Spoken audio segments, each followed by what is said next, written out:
Il y a des livres, c'est Avant les études. Tite chapitre 1, à partir du verset 16, vous allez trouver, sinon je lis la parole de Dieu.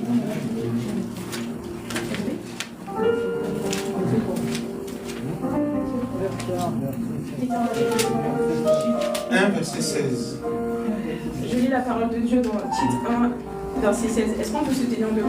Oui.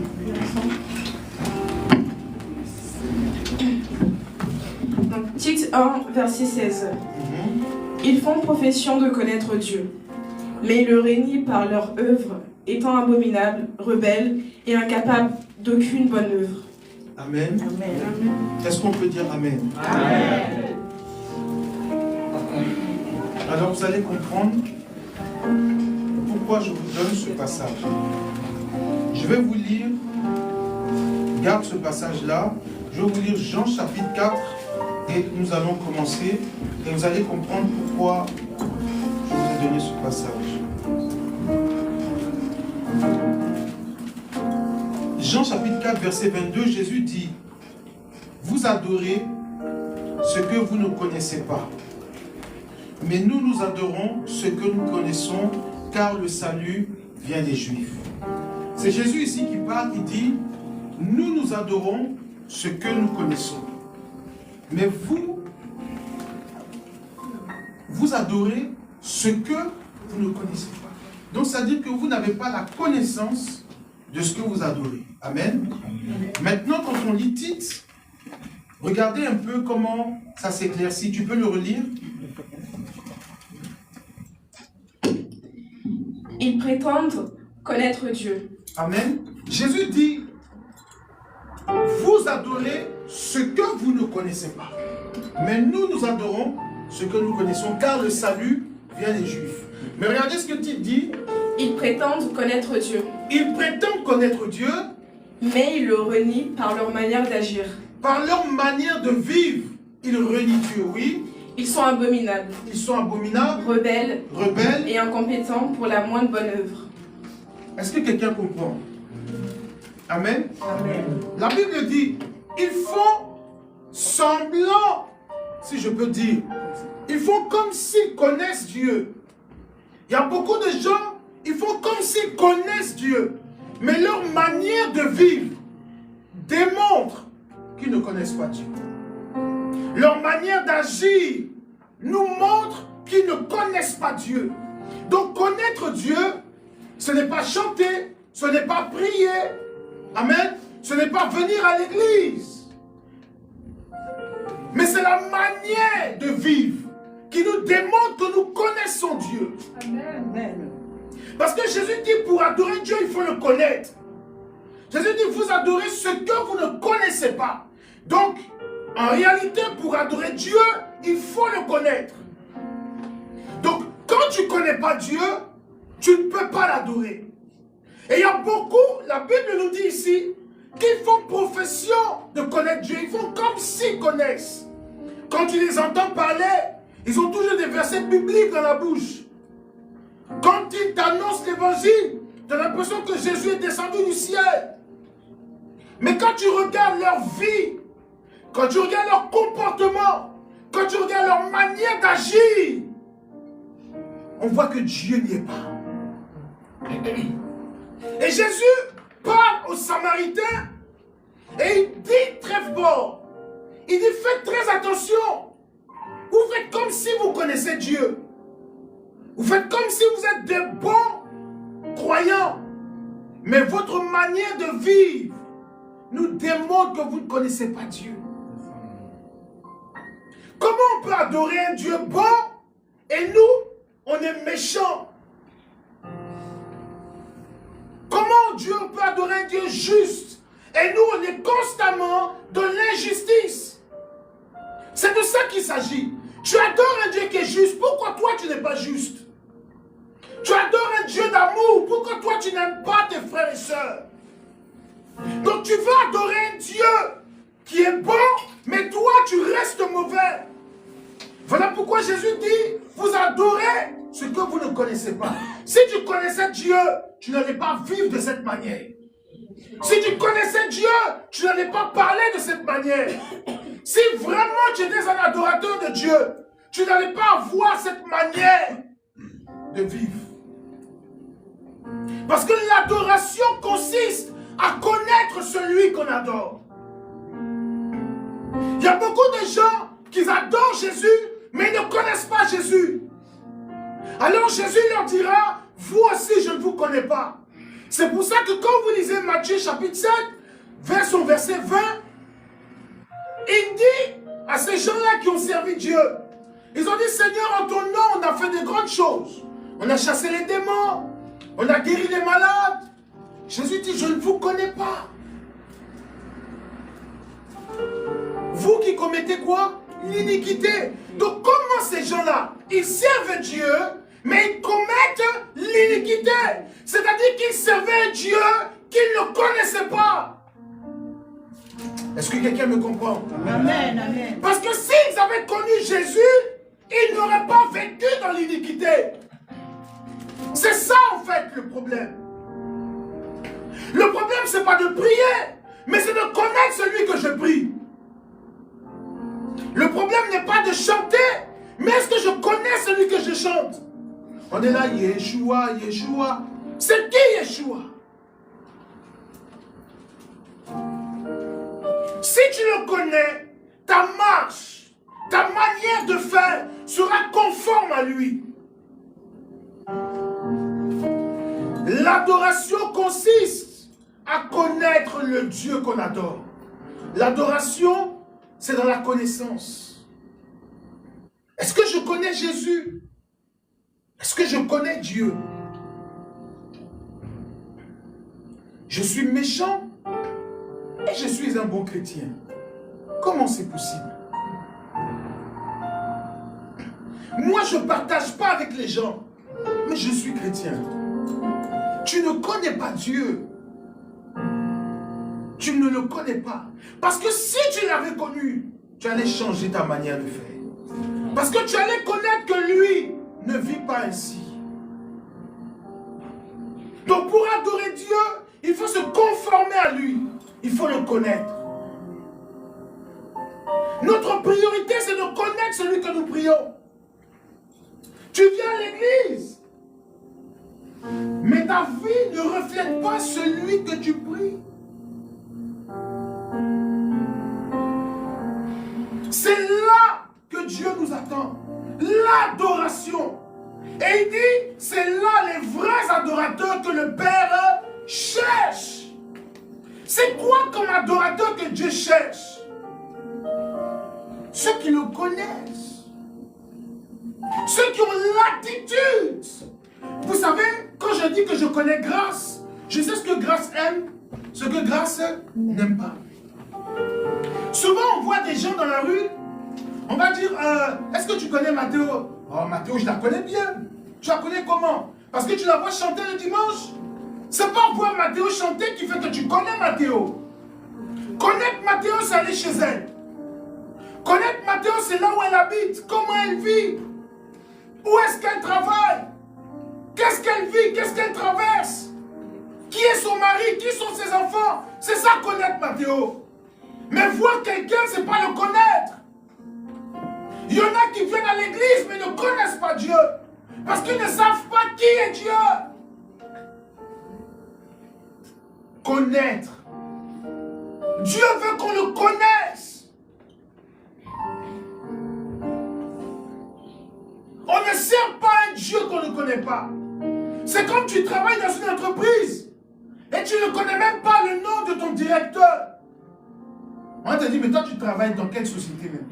Toi tu vas là-bas, tu ne connais pas les gens qui sont là-bas.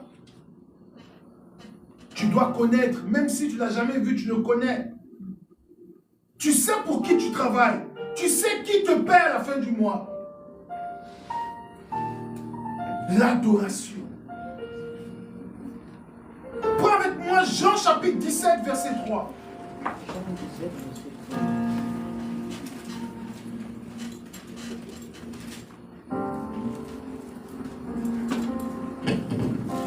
Jean 17, verset 3. Oui. Or, Or, la vie éternelle, la vie éternelle, c'est qu'ils te connaissent, toi, oui, le seul vrai Dieu, et celui que tu as envoyé, Jésus-Christ. Amen. Il dit quoi? La vie éternelle. La vie éternelle, c'est quoi?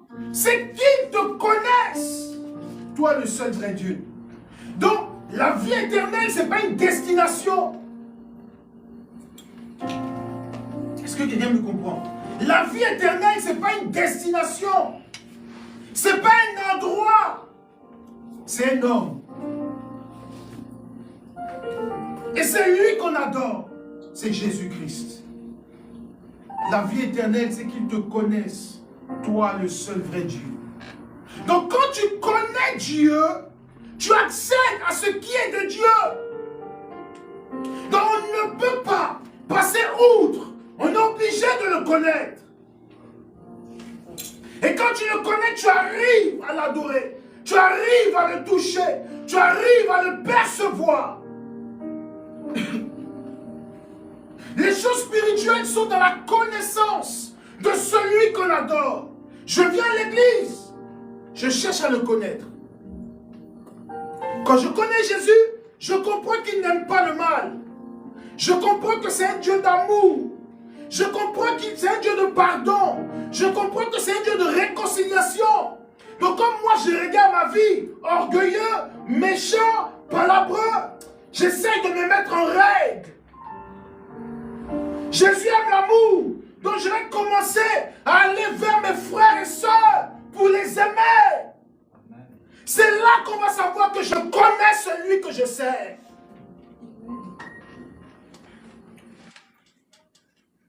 Alléluia. Amen. C'est ça l'adoration. L'adoration, c'est pas venir pour prier, mais l'adoration est dans l'attitude. Pourquoi je peux aimer quelqu'un qui me fait du mal? Parce que je connais Dieu. C'est pas parce que je suis bon, mais c'est parce que je connais celui qui est bon. Alléluia. Amen. C'est pour ça que je peux pardonner. Parce que lui, il a fait en premier. Il a pardonné. Et donc moi, je suis à l'image de celui que j'adore. Je suis à son image. Et donc, vous voyez la différence entre deux types de chrétiens. Ceux qui prient et ceux qui adorent. C'est là que je vais en venir ce matin. Il y en a qui prient, mais ils ne connaissent pas Dieu. Mais ceux qui l'adorent le connaissent. Alors ceux qui l'adorent, ils vivent conformément à celui qu'ils adorent. C'est pour ça que Jésus dit, vous adorez celui que vous ne connaissez pas. Pourquoi? Parce que quand il a vu le comportement de ces gens, il a dit, si tu adorais Dieu, tu aurais une meilleure attitude. Si tu l'adorais, tu ne serais pas ce que tu es. Un adorateur, c'est quelqu'un qui dégage la plénitude et la gloire de Dieu. Il connaît. Et à force de le connaître, il y a ce qu'on appelle la transformation de l'être. Plus je m'approche de Dieu dans l'adoration, plus il me transforme, il me brise, il me façonne et il me donne une attitude agréable. L'adoration, c'est ça. S'enraciner en Jésus-Christ.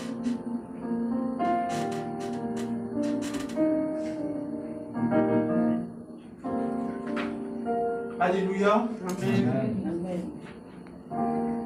Je veux que tu comprennes que lorsque nous adorons Dieu, c'est aussi dans notre manière de vivre.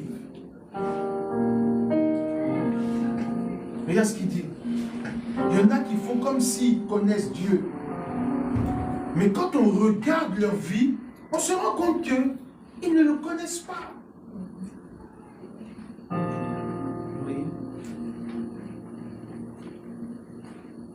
C'est là, en fait, que Dieu nous attend. Est-ce que dans ton attitude, dans ta marche, on voit Dieu? Vous savez, l'adoration, c'est quelque chose de parfait. C'est quelque chose de pur. Je rentre dans sa présence et je l'adore. Je ne l'adore pas avec de la colère. Je ne l'adore pas avec le mépris. L'adoration. Regardez, la Bible dit que lorsque tu as un problème avec une tierce personne, que tu viens pour déposer ton offrande, qu'est-ce que la Bible dit? Te réconcilier avec elle. Hein? Pas te réconcilier. Va d'abord te réconcilier. Pourquoi Dieu dit ça? C'est une question. Pourquoi Dieu dit ça? Tu vas quitter la colère dans ton cœur. Oui, mais pourquoi Dieu dit ça? Tu dois prouver de l'amour. Parce que c'est une adoration.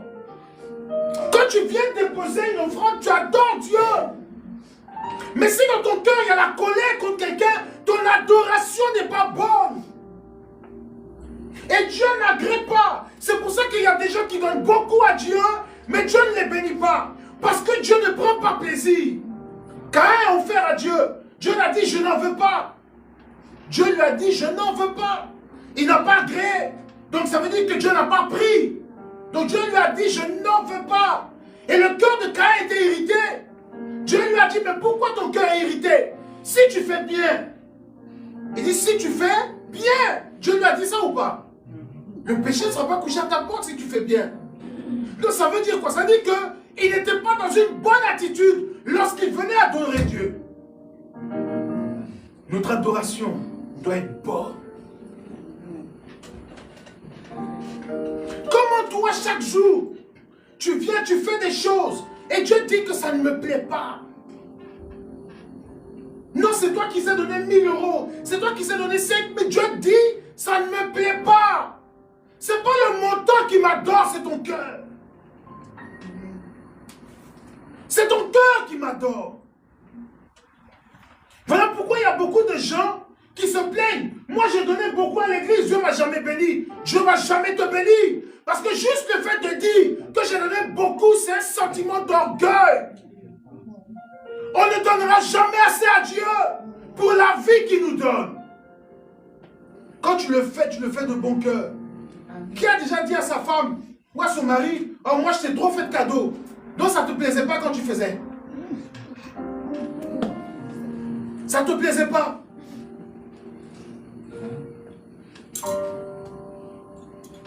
Quand tu donnes avec joie. Vrai ou faux?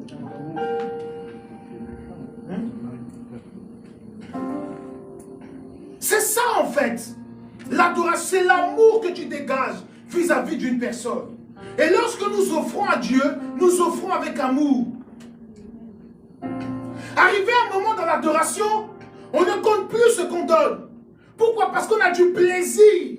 La Bible dit qu'il y a plus de plaisir à donner qu'à recevoir. Le chrétien standard, lui, il veut toujours recevoir. Mais le chrétien élevé, c'est celui qui donne. Car la Bible dit que celui qui donne est supérieur à celui qui quoi? Qui reçoit. Donc en fait, Dieu veut nous envoyer à un niveau de supériorité dans l'adoration. Celui qui donne, il est supérieur. Comment on donne à Dieu? On donne notre corps. On donne notre temps. On donne dans la prière. On donne dans la méditation. C'est ça l'adoration. On donne de notre temps. Souvent même 10 minutes, tu n'arrives pas à accorder cela à Dieu. Dans la prière, mais comment est-ce que tu veux adorer Dieu? L'adoration, c'est ce qui fait descendre Dieu. C'est ce que nous avons vu dimanche dernier. Donc quand Dieu descend, Dieu prend plaisir. Donc si tu ne sais pas l'adorer, tu ne pourras jamais attirer Dieu. Il y a des gens qui font des affaires, il y a des gens qui entreprennent dans la vie, il y a des gens qui ont beaucoup de réalisations. Je vais vous dire quelque chose. Le secret dans nos réalisations, c'est le plaisir que Dieu a quand il te voit. Vous savez, quand tu fais quelque chose qui plaît à Dieu, Dieu agit automatiquement à l'intérieur. Dieu agit à l'intérieur. Pourquoi Dieu le fait? Tout simplement parce qu'il prend plaisir à la chose. Donc ton adoration doit plaire à Dieu. Ta manière de prier doit plaire à Dieu. Ta manière de le louer doit le plaire. Mais pour plaire à Dieu, il faut le connaître. Tu sais ce qu'il aime, tu sais ce qu'il n'aime pas. Arrivé à un moment, il faut grandir. C'est comme quand tu arrives dans ta société. Tous les matins, Ton patron ne va pas te dire, voilà ce que tu dois faire aujourd'hui. Ce que ton patron aimerait, c'est que quand tu arrives, tu sois autonome. Tu regardes le planning, tu regardes le tableau, tu sais ce qu'il y a à faire. Mais les employés qui sont toujours à dire, je fais quoi aujourd'hui? On va en avoir marre de toi. On va en avoir marre. Est-ce que je disais à maman Lito? Partout où j'ai travaillé, les gens m'ont apprécié parce qu'il y a une chose que je déteste. C'est qu'on me dise ce que je dois faire. Je déteste ça. Je dis, quand j'arrive au boulot, je sais ce que je dois faire. Je prends mes initiatives. J'arrive très tôt, j'anticipe, je fais les choses, même souvent la veille pour le lendemain. Quand mon patron me dit, j'ai dit, moi je sais pourquoi je suis là. J'aime mon travail, je fais correctement. J'aime pas qu'on me dise, non, tu n'as pas... Hey, je ne suis pas ton enfant. Tu m'as expliqué une fois, je sais comment je vais faire le travail. Tu t'appliques, tu es soigné. Et les gens te réclament. Les gens te réclament. Les gens te cherchent. Les gens aiment travailler avec toi. Parce que toi, tu es quelqu'un qui sait ce qu'il veut dans la vie. Avec Dieu, c'est pareil. Quand tu rentres dans la présence de Dieu, il faut savoir ce que tu es venu chercher dans la présence de Dieu. Quand tu viens à l'église, il faut savoir ce que tu viens chercher à l'église. Qu'on ne vienne pas te dire pourquoi tu n'es pas venu, pourquoi tu n'as pas prié, pourquoi tu n'as pas fait ton offrande. Ça, c'est un enfant de Dieu immature. Il ne sait pas adorer Dieu. Un réel enfant de Dieu sait ce qu'il doit faire pour Dieu. Il sait comment faire plaisir à Dieu. Il sait comment toucher le cœur de Dieu. Et à quel moment toucher le cœur de Dieu. C'est ça l'adoration. Quand je rentre dans la présence de Dieu, je sais comment je vais me coucher. Et Dieu va m'entendre. Amen. Souvent, il y a des choses que tu as besoin. On n'a pas besoin de te dire. Tu as déjà fait 3 jours de jeûne avant d'arriver dimanche à l'église. Et tu as couché toute la semaine, Seigneur, quand j'arrive à l'église. Seigneur, que Dieu parle à son serviteur pour moi. Amen. Et puis le serviteur de Dieu, il est là en train de prêcher, puis paf, il y a une parole de connaissance. Tel frère, lève-toi, voilà ce que Dieu... Mais tu penses que c'est lui, c'est toi qui fais ça. Tu as activé la gloire de Dieu. Et donc Dieu est passé par celui qui était là pour te bénir. Ton adoration doit plaire à Dieu. Ta manière de fonctionner doit plaire à Dieu. Amen. C'est pour ça qu'il dit dans Tite chapitre 1 verset 16. Il y en a qui font comme s'ils connaissent Dieu. Mais leur attitude démontre qu'ils ne connaissent pas Dieu. Tu es méchant, tu dis que tu sers Dieu. Tu mens. Tu es un brouteur, tu dis que tu aimes Dieu. Tu mens, tu n'aimes pas Dieu. Même si ça t'apporte beaucoup d'argent, par amour pour Dieu, tu vas arrêter. Parce que tu sais que Dieu n'aime pas ça. Nous tous, les hommes, à cause de femmes, il y a beaucoup de choses qu'on a arrêtées. C'est la vérité. À cause de femmes, il y en a, ils ne sortent plus. Ou bien il y en a maintenant, que qu'on va dire, ah, ouais, vraiment, elle t'a eu. Elle a changé comme ça. Tiens, c'est l'amour, c'est vrai ou faux? Tu aimes ta femme, donc tu changes. Mais pourquoi nous on aime Dieu, on ne change pas? À cause de femmes, garçons, tu changes. Il t'a dit net, je ne fume pas. Aujourd'hui, là même, j'arrête. Ça dit que, alors qu'avant, là même, quand tu es arrêté, là, tu dis c'est compliqué. Mais dès que lui t'a dit net, non, non, chérie, c'est fini. Hein. Ce que tu as vu là en même temps, c'est le dernier jour qu'il est là. Et puis, il est au sérieux. Hein. Quand il voit cigarette, là même, il maudit ça.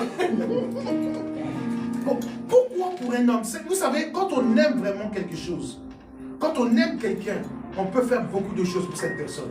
Alors pour Dieu, nous devons faire ainsi. C'est là que notre adoration sera agréable. Et c'est là que nous allons venir dimanche prochain, le culte personnel. C'est-à-dire que le culte personnel, c'est en fait ce que tu fais quand les autres ne sont pas là. Vous savez, c'est comme par exemple les enfants qui sont dans la maison. C'est quand ils voient les parents, ils lavent les assiettes. Ça, c'est pas les bons enfants. C'est pas les bons enfants. Ça là, il faut te méfier, c'est les séducteurs. Il faut te méfier. Puis ils sont là, hey, vous êtes là, vous rangez pas. C'est comme il sait que les parents sont là. Non, moi je n'aime pas ce genre de choses. Non, il veut flatter. Sur le vrai, quand les parents ne sont pas là, il organise la maison. Il range la maison. Quand les parents rentrent net, qui a fait ça? Lui, il dort déjà. Il dort déjà. Un tel enfant, une fois, deux fois, trois fois, le soir quand tu rentres, il y a quelque chose que tu as dans la main pour lui. Il ne t'a pas demandé, mais toi-même tu as cherché ce dont il a besoin. Oh, c'est là que ton adoration commence à toucher le cœur de Dieu. C'est-à-dire que tu fais des choses. Et puis Dieu est assis là, il dit, mais attends, qu'est-ce qu'il veut? Et puis tu es là, tu ne demandes rien à Dieu. Tu mets Dieu dans l'embarras. La femme de distinction qui a reçu le prophète chez elle, elle a fait une chambre haute pour le prophète. Elle lui a dit, toujours je te vois passer. Aujourd'hui tu vas loger chez moi. Comme ça quand tu es fatigué, tu auras un endroit où dormir. Parce que toujours je te vois faire la navette. Bon, maintenant tu auras un endroit où dormir quand tu es fatigué. Le prophète arrive, il dort une nuit, deux nuits, il appelle son serviteur. Il dit, mais la dame elle a besoin de quoi? Il dit, en tout cas elle ne demande rien. Il dit, cherche ce qui lui manque. Pourquoi? Parce que ce qui plaît à Dieu va déclencher quelque chose.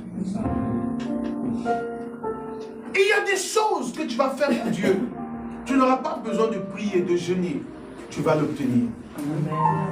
Ta dimension d'adoration va déclencher quelque chose dans les astres. Les anges vont se mettre en mouvement. Le ciel en mouvement.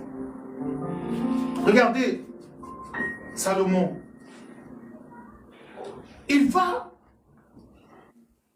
à Gilgal, il va en attitude, il monte sur la montagne et il y avait un endroit où on faisait les holocaustes. Il monte et la Bible dit qu'il a fait au moins 1000 holocaustes. Or, les holocaustes sont une manière d'adorer Dieu. Il aurait pu faire un holocauste de même 1000, il a fait un carnage. Je ne sais pas si vous réalisez 1000 holocaustes. Combien de bêtes il a tuées? On dit 1000. Cette nourriture aurait pu servir pour nourrir le royaume pendant des jours et des jours. Mais tout ça a été entassé pour Dieu. D'autres auraient d'autres auraient vu ça comme du gaspillage. Mais écoute, tu aurais pu faire 2, 3, ça suffisait. Parce qu'il y en a qui vont se dire, offrande c'est offrande. C'est vrai ou faux? C'est vrai. Non, mais tu es obligé de donner 1000 euros. Nous tous on donne 10 euros. T'as quel problème? Mais est-ce que tu sais ce que lui cherche? Est-ce que tu sais ce que lui il a demandé? Salomon demandait quelque chose que tout le monde ignorait. Il a fait les 1000 holocaustes. Il y a eu un carnage, le sang partout.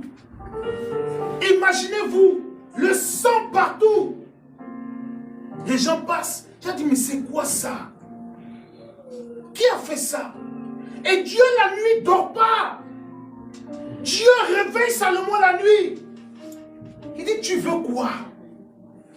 Tu veux quoi? Tu as fait ça là, c'est pourquoi? Pourtant la Bible ne nous dit pas que Salomon a demandé. La Bible dit que Salomon a fait l'holocauste et il est reparti. Mais la Bible dit que pendant la nuit, Dieu se révèle à Salomon et lui dit, que veux-tu? Donc il faut comprendre que Salomon connaissait Dieu. Et il savait que Dieu aimait de telles choses. Et donc, pour attirer l'attention de Dieu, il a provoqué Dieu. Il est entré dans les 5 mètres de Dieu. Et il a fait quelque chose qui lui plaisait. Et Dieu se révèle à lui.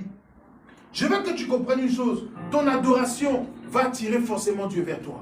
Amen. Obligatoirement. L'acte que tu vas poser va déterminer ce que tu veux obtenir de Dieu.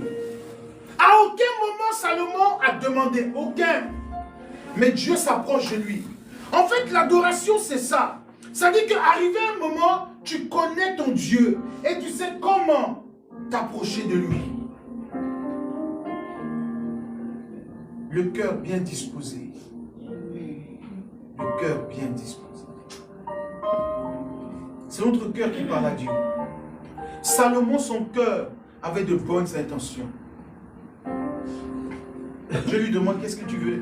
Il dit, je veux la sagesse. Je lui dis, non, ça. Soyons sérieux. 1000 holocaustes pour la sagesse. Ce que tu as fait, ça dépasse la sagesse, mon fils. Ça dépasse. Il dit, je t'accorde la sagesse. Mais moi, Dieu, je suis obligé de rajouter quelque chose dessus. Parce que ce que tu fais dépasse la sagesse. Je te rendrai riche. Et après toi, il n'y aura aucun roi sur la terre qui sera riche comme toi. Est-ce que vous connaissez l'adoration? L'adoration.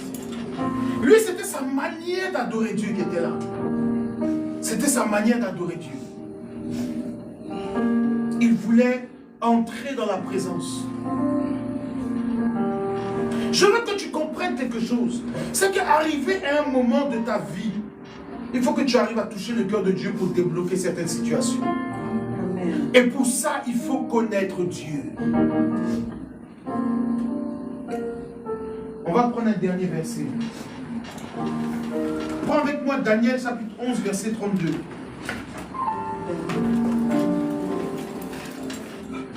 Vous avez froid?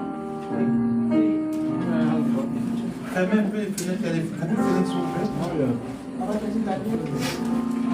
Daniel 11. Daniel 11, verset 32.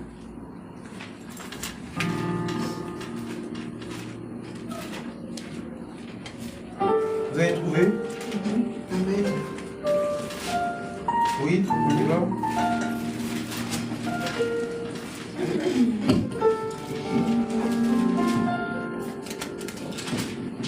Daniel 11, verset 32. Il corrompra par des flatteries ceux qui violent l'alliance. Mais les membres du peuple qui connaîtront leur Dieu agiront avec fermeté. Quelqu'un dit Amen. Amen. Regardez, je relis. Il séduira par des flatteries les traîtres de l'alliance.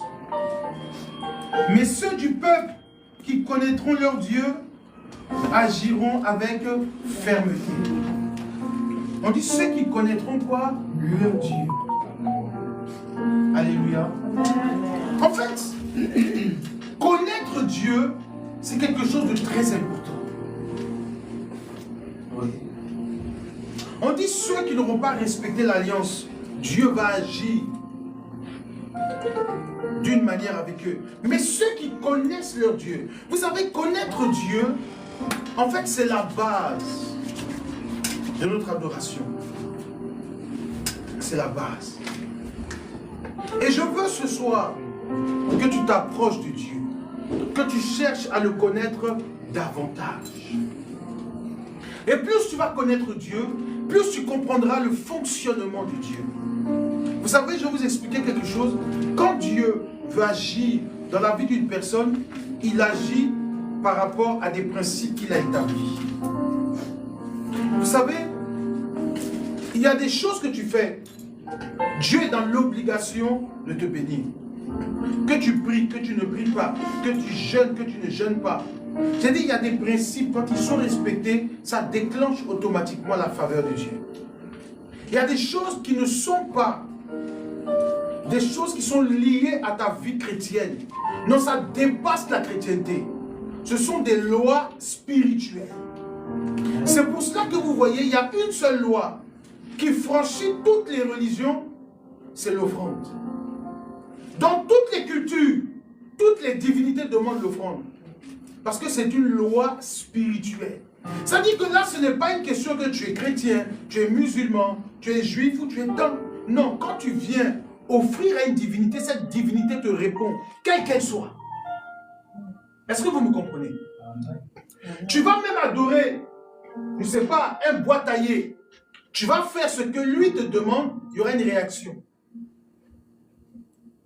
Parce qu'en fait, c'est la loi qui active la divinité. Donc Dieu, qui est le maître de cette divinité, a établi ça depuis des générations. C'est pour ça que Dieu veut qu'on l'adore. Et l'adoration réside dans le sacrifice et l'offrande. C'est pour cela que Abraham, lorsqu'il monte sur le mont Morija pour aller offrir à Dieu, regardez ce qu'il dit. Dieu lui dit, donne-moi ton fils, ton unique, celui que tu aimes. Et quand il arrive au mont Morija, il dit à ses serviteurs, restez ici. Moi et mon fils, nous allons faire quoi? Adorer Dieu. Donc ce qui veut dire que le sacrifice, le fait de donner, c'est une manière d'adorer Dieu. Donc avant, quand les gens partaient adorer Dieu, c'est en fait ils partaient tuer pour Dieu, faire un sacrifice. Donc il faut comprendre que dans les lois spirituelles, chaque fois que tu donnes à Dieu, tu l'adores. Tu l'adores. Alors maintenant, il y a plusieurs types d'offrandes dans l'adoration. Il y a le donner, il y a la prière. La prière est une adoration. On adore Dieu avec quoi? Notre bouche. Le temps que tu passes pour Dieu, c'est une adoration. Le jeûne est une adoration. Vous savez pourquoi? Parce que c'est une privation. Tu te prives pour Dieu. C'est une manière de l'adorer. Souvent, quand tu prends un jour de jeûne, tu t'enfermes dans la maison, tu ne regardes pas télé, tu ne parles pas à quelqu'un, tu ne manges pas, tu ne bois pas. Mais pour qui tu le fais? Pour Dieu. C'est l'adoration.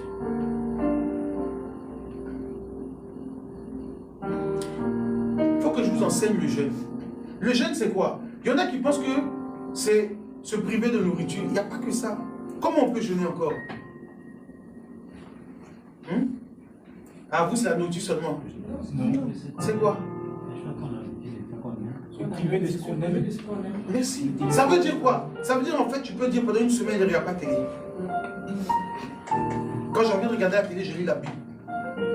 Là, tu as fait un jeûne. Là. Et à partir de cette privation, Dieu est capable de te bénir. Le jeûne, c'est s'abstenir de. Mais il y en a, on va leur dire une semaine sans télé, on va dire non. Ça, ils préfèrent ne pas manger. C'est mieux. Série de Netflix là. C'est trop fort.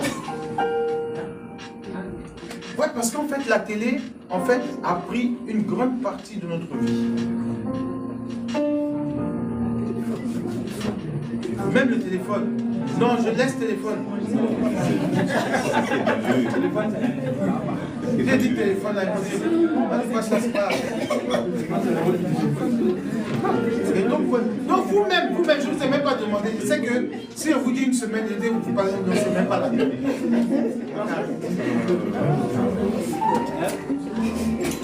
Qui a déjà fait une journée 24 heures sans aller sur les réseaux? Hein? Il y en a, ils n'arrivent pas. Sinon, je ne parle pas du travail. Pour ton plaisir personnel. Il y en a, ils ne peuvent pas. Alors que vous savez que, en fait, ça prend notre temps. Et vous savez, je vous dis quelque chose. Une chose qu'on aime plus que Dieu, c'est de l'idolâtrie. C'est pour ça que la Bible dit, tu aimeras ton Dieu plus que tout. C'est-à-dire que Dieu doit être au premier plan. Aujourd'hui, il y en a qui ne peuvent pas se séparer de leurs habitudes. Et c'est ce qui fait la faiblesse. Si tu pouvais te convertir ce temps-là en méditation et en prière, je t'assure que tu serais un homme de miracle. Et que chaque jour, quand tu allais arriver quelque part, des choses allaient extraordinaires allaient se produire. Non.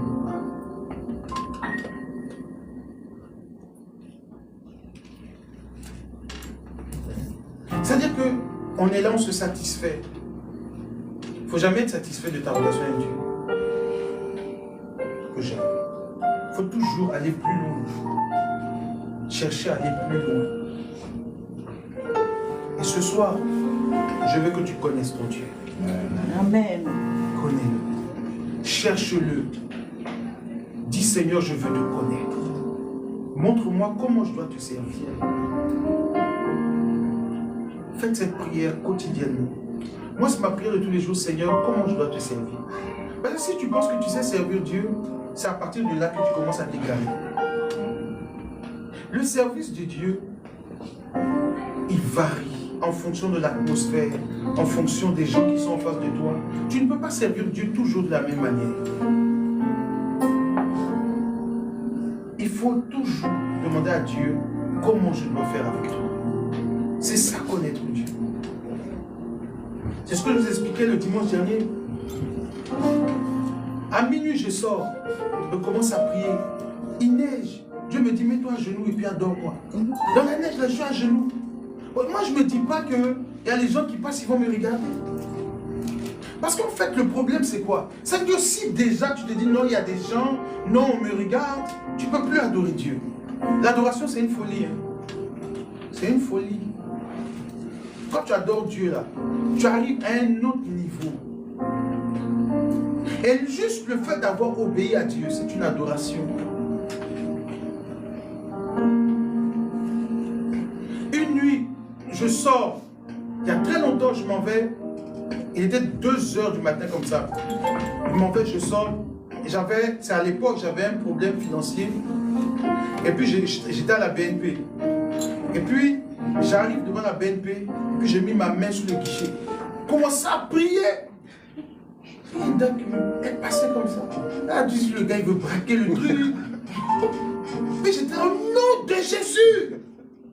Tout problème, c'est-à-dire que j'ai prié sur le guichet là. Sur le truc automatique, vous voyez de quoi je parle? Comment, distributeur, merci. Prophétisez là-dessus. Ceux qui passaient la nuit là, ils ont dit que il y a un gars, il est fou. Il parle au distributeur, qu'est-ce qu'il veut? Ça, c'est ma foi. Mais il y en a d'autres, Dieu va leur dire ça, il va avoir honte. Ah, mais les gens, ils regardent. Là, c'est ta vie. Hein. C'est ta vie. C'est ta vie. Il y a des choses que tu dois apprendre à faire. J'ai expérimenté l'adoration. Être fou pour Dieu. Moi, je suis parti dans des bois, à minuit, dans des bois. J'habitais avant à Montjoie, il y avait une forêt. Je rentrais dans la forêt, il fait nuit. Puis je suis à genoux, je prie. Et je me souviens très bien de cette prière. Je suis sorti, il était minuit 45 comme ça. Et puis je regarde, il y a une étoile filante qui passe au-dessus de ma tête et j'entends tout est accompli. Quelques jours après, j'ai eu la réponse. Il y a une société qui m'a embauché. Il me dit, tout est accompli. J'ai vu une étoile qui est passée comme ça au-dessus de ma tête. Ça, je vous dis ça, ça fait peut-être 15 ans comme ça en Amérique. Parce qu'en fait, il faut apprendre.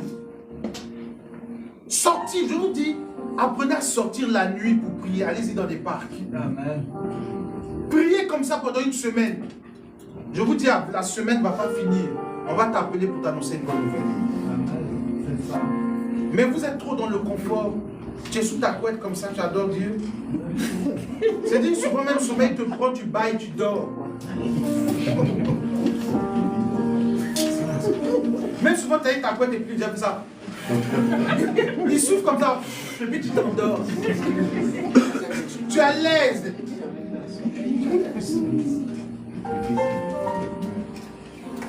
Change de système. Amen. Amen. Il faut changer le système. L'adoration, c'est connaître Dieu.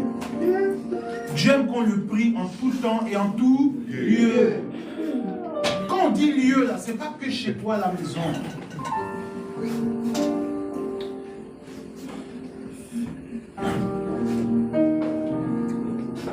Amen. Amen. Je pense que l'été, là, on va inaugurer quelque chose. On va essayer un jour de faire une veillée dans un parc. On va faire ça. On va prier toute la nuit dans le parc. Matin, vous allez voir quand vos téléphones vont sonner les bonnes nouvelles. Vous allez comprendre. Dieu aime les folies. Dieu aime les folies. Et je veux que Dieu vous bénisse. Amen. Amen. Que Dieu nous bénisse. Amen. Je veux, sur la base de cet enseignement, nous allons faire nos offrandes. Tu vas prendre ton offrande et tu vas prier dessus. Nous allons faire quelque chose. Et nous allons finir. Nous allons prendre, tu vas prendre ton offrande Et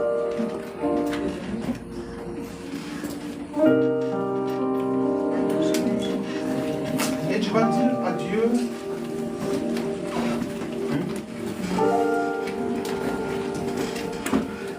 tu vas dire à Dieu, Seigneur, c'est pour t'adorer.